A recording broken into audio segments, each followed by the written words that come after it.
ಸಂಸದ ಅನಂತಕುಮಾರ್ ಹೆಗಡೆ ವಿರುದ್ಧ ಕಾಂಗ್ರೆಸ್ ಆಕ್ರೋಶ ಹೆಚ್ಚಾಗ್ತಾನೆ ಇದೆ. ಸಿಎಂ ಬಗ್ಗೆ ಏಕವಚನದಲ್ಲಿ ಮಾತನಾಡಿದ್ದಕ್ಕೆ ಕಾರ್ಯಕರ್ತರು ಆಕ್ರೋಶ ಹೊರಹಾಕ್ತಾ ಇದ್ದಾರೆ.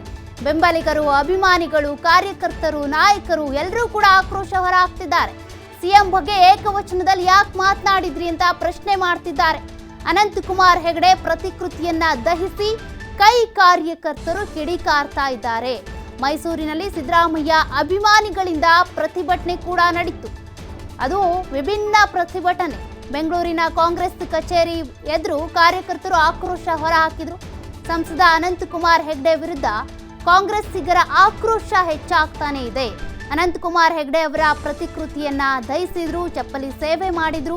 ಅವರ ಫೋಟೋಗಳನ್ನ ಕೂಡ ಸುಟ್ಟು ಹಾಕುವ ಮೂಲಕ ತಮ್ಮ ಆಕ್ರೋಶವನ್ನ ವ್ಯಕ್ತಪಡಿಸಿದ್ದಾರೆ. ಸಿದ್ದರಾಮಯ್ಯನವರ ಅಭಿಮಾನಿಗಳು ಕೇವಲ ಮೈಸೂರಿನಲ್ಲಿ ಮಾತ್ರವಲ್ಲ, ದೇಶದಾದ್ಯಂತ ಕೂಡ ಇದ್ದಾರೆ.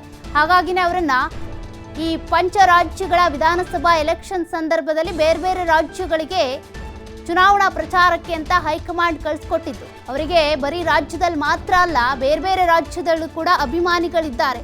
ಹಾಗಿದ್ರೂ ಕೂಡ ಅನಂತಕುಮಾರ್ ಹೆಗಡೆ ಅವರು ಈ ರೀತಿಯ ಹೇಳಿಕೆಯನ್ನ ಕೊಡುವಂತ ಧೈರ್ಯ ಮಾಡಿದ್ರಲ್ಲ, ಅವರ ವಿರುದ್ಧ ಈಗ ರಾಜ್ಯದಾದ್ಯಂತ ಮೈಸೂರಿನ ಕಡೆ, ಬೆಂಗಳೂರು ಎಲ್ಲ ಕಡೆ ಕೂಡ ಆಕ್ರೋಶ ವ್ಯಕ್ತವಾಗ್ತಾ ಇದೆ.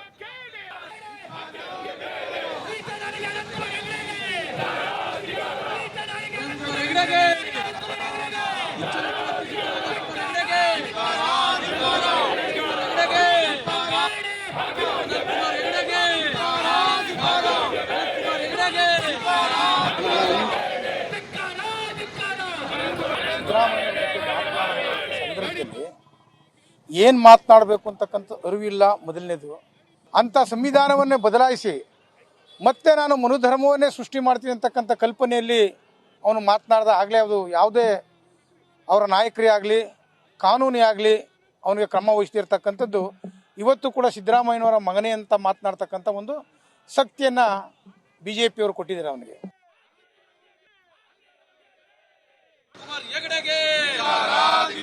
ಸಂಸದರಿಗೆ ಅನಾಲಾಯಕ ಆಗಿರುವ ಅನಂತಕುಮಾರ್ ಹೆಗಡೆಗೆ, ಸಂಸದರ ಸ್ಥಾನಕ್ಕೆ ಅನಾಲಾಯಕ ಆಗಿರುವ ಅನಂತಕುಮಾರ್ ಹೆಗಡೆಗೆ 420 ಅಂತೆ ವರ್ತಿಸುತ್ತಿರುವ ಅನಂತಕುಮಾರ್ ಅವನೊಬ್ಬ ಚುನಾಯಿತ ಪ್ರತಿನಿಧಿಗಿರೋನು, ರಾಜ್ಯದ 6.5 ಕೋಟಿ ಜನಸಂಖ್ಯೆನ ಪ್ರತಿನಿಧಿ ಮಾಡತಕ್ಕಂಥ ಮಾನ್ಯ ಮುಖ್ಯಮಂತ್ರಿಗಳ ವಿರುದ್ಧ ಅವನು ಬಳಸಿರ್ತಕ್ಕಂಥ ಪದನ ನಾವು ಖಂಡನೆ ಮಾಡ್ತಾ ಇದ್ದೀವಿ. ಅವನು ಮಗನೇ ಅನ್ನತಕ್ಕಂಥ ಮಾತನ್ನು ಹೇಳಿದ್ದಾನೆ. ಯಾರು ಮಗನೇ ಅಂತ ಹೇಳಿದಾರೋ ಅವನು ನಿಜವಾದ ಬೋಳಿ ಮಗ. ಇಂಥ ಒಬ್ಬ ಬೋಳಿ ಮಗನ BJP ಅವ್ರು ಮಡಿಕೊಂಡು ರಾಜಕೀಯ ಮಾಡ್ತಾ ಇದ್ದಾರೆ ಅಂದರೆ ಮಾನ ಮರ್ಯಾದೆ ಏನಾದರೂ ಇದೆಯಾ ಇವರಿಗೆ? ಅಲ್ಲ, ಸಂಸ್ಕೃತಿ ಏನಾದ್ರು ಇದೆಯಾ? ಒಬ್ಬ ಮುಖ್ಯಮಂತ್ರಿಗೆ ಬಳಸೋ ಪದನ ಇದು. ಮಸೀದಿ ಹೊಡೆದಾಕ್ತೀನಿ, ನಿನ್ನ ತಾಕತ್ತಿದ್ರೆ ಹೊಡೆದಾಕೋ ಮಸೀದಿ. ಹೊಡೆದಾಕ್ಬಿಟ್ಟು ಅಲ್ಲಿ ನಿಂತ್ಕೊಂಡು ನಿನ್ನ ಕಾನೂನು ಸುವ್ಯವಸ್ಥೆನ ಎದುರಿಸು. ಅದನ್ನು ಬಿಟ್ಬಿಟ್ಟು ಶ್ರೀರಾಮನ ಹೆಸರು ಹೇಳ್ಚ. ಶ್ರೀರಾಮನ ಭಕ್ತರು ದೇಶದಲ್ಲಿ ಇರೋರೆಲ್ಲ ಶ್ರೀರಾಮನ ಭಕ್ತರು. ನೀನೊಬ್ಬರೇನ ಶ್ರೀರಾಮನ ಭಕ್ತ? ನೀನೊಬ್ಬರೇನ ಈ ರೀತಿ ಹೇಳಿಕೆ ಕೊಡೋದು? ಶ್ರೀರಾಮ ಯಾರು ಮಸೀದಿ ಹೊಡೆದಾಕು ಅಂತ ಹೇಳಿದಾರಾ? ಶ್ರೀರಾಮ ಅಶಾಂತಿ ಸೃಷ್ಟಿಸಿ ಅಂತ ಹೇಳಿದಾರಾ? ರಾಮನ ಹೆಸರಲ್ಲಿ ರಾಜಕೀಯ ಬೇಳೆ ಬಯಸ್ಕೊಂತಿರ್ತಕ್ಕಂಥ ಏಡಿಗಳು ಯಾರಾದರೂ ಇದೆ ಅದು BJP ಅವರು. ಕೂಡಲೇ ರಾಜ್ಯದ ಜನರ ಕ್ಷಮೆಯನ್ನು BJP ಪಕ್ಷ ಕೋರಬೇಕು.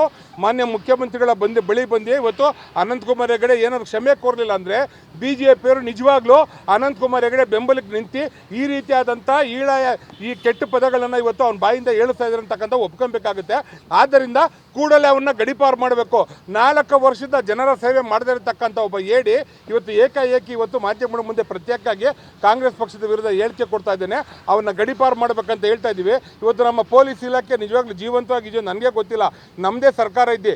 ಇಷ್ಟೆಲ್ಲ ಹೀನಾಮಾನವಾಗಿ ಬೈತಾ ಇದ್ರು ಸಹ ಅವನು ಬಂಧಿಸ್ತಾ ಇಲ್ಲ ಅಂತ ಹೇಳಿದ್ರೆ ಪೊಲೀಸ್ ಅಧಿಕಾರಿಗಳು ಏನು ಮಾಡ್ತಾ ಇದ್ದಾರೆ ಅಂತ ಗೊತ್ತಿಲ್ಲ. ನಮ್ಮ ಗೃಹ ಸಚಿವರೇ ಹೇಳ್ತಾ ಇದ್ದಾರೆ ಕಾನೂನು ಕ್ರಮ ಕೈಗೊಳ್ಳುತ್ತೆ ಅಂತ. ಏನು ಕಾನೂನು